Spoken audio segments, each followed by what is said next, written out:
AP సర్కార్ ఇవాళ విద్యుత్ ఉద్యోగుల జేఏసీతో చర్చలు జరపనుంది. మధ్యాహ్నం 3 గంటలకు ఎనర్జీ సెక్రటరీ విజయానంద్తో జేఏసీ చర్చలు జరపనుంది. చర్చల అనంతరం సమ్మెపై ప్రకటన చేయనున్నారు విద్యుత్ కార్మికులు. చర్చలు సఫలమైతే సమ్మెను విరమించనున్నారు. ఒకవేళ చర్చలు విఫలమైతే తదుపరి కార్యాచరణను ప్రకటించే అవకాశం ఉంది. ఒకవేళ ఇవాల్టి చర్చలు విఫలమైతే సమ్మె చేపట్టాలని విద్యుత్ ఉద్యోగులు ఇప్పటికే నిర్ణయించినట్టు తెలుస్తోంది. ఈ నెల 15వ తేదీనే సమ్మె చేయాలని భావించిన విద్యుత్ కార్మికులు ప్రధాని పర్యటన నేపథ్యంలో సమ్మెను 2 రోజులు వాయిదా వేసుకున్నారు. ప్రధాని పర్యటన ముగియడంతో ఇవాళ జేఏసీ చర్చలు జరపనుంది.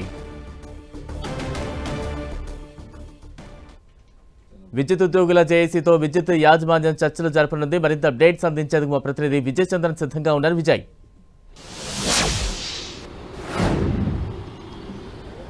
విద్యుత్ ఉద్యోగులకు సంబంధించి ప్రభుత్వం గతంలో జరిపిన చర్చలు ఏవైతేనే విఫలమయ్యాయని చెప్పొచ్చు. 29 డిమాండ్లతో వాళ్ళు ఈ తమ కార్యాచరణ రూపొందించడం జరిగింది.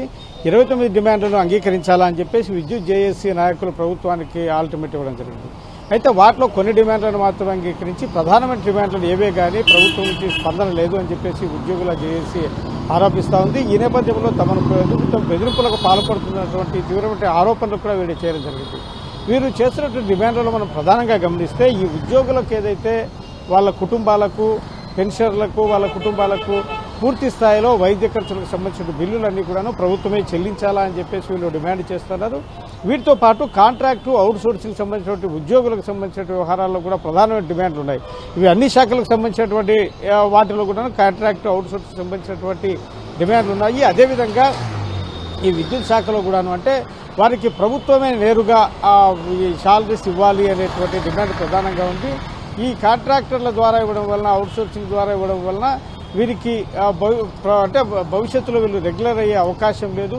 అంతేకాకుండా ప్రభుత్వం నుంచి వచ్చేటువంటి ప్రధానమైనటువంటి ఏవే కానీ లబ్ధి చేకూరే అంశాలు ఏవి కూడా వీళ్ళకి భవిష్యత్తులో ఉండేటటువంటి పరిస్థితి. కాబట్టి వీరికి ప్రభుత్వం నుంచి కూడాను రెగ్యులర్గా శాలరీస్ ఇవ్వాలనేటువంటి డిమాండ్ ఉంది. 2014-18 సంవత్సరంలో నూతన వేతన అమలు జరిపే పద్ధతిలో ఈ 1/4/2022 నుండి 13/8/2023 వరకు చెల్లించాలా అని చెప్పేసి డిమాండ్ చేస్తున్నారు. 10 సంవత్సరాలు దాటినటువంటి సర్వీస్ ఉన్నటువంటి వారందరికీ కూడాను 2018 రివిజన్లో మంజూరు చేసినటువంటి ఇన్సెంటివ్స్ ఇవ్వాలా అని చెప్పేసి వీళ్ళ డిమాండ్ ఉంది.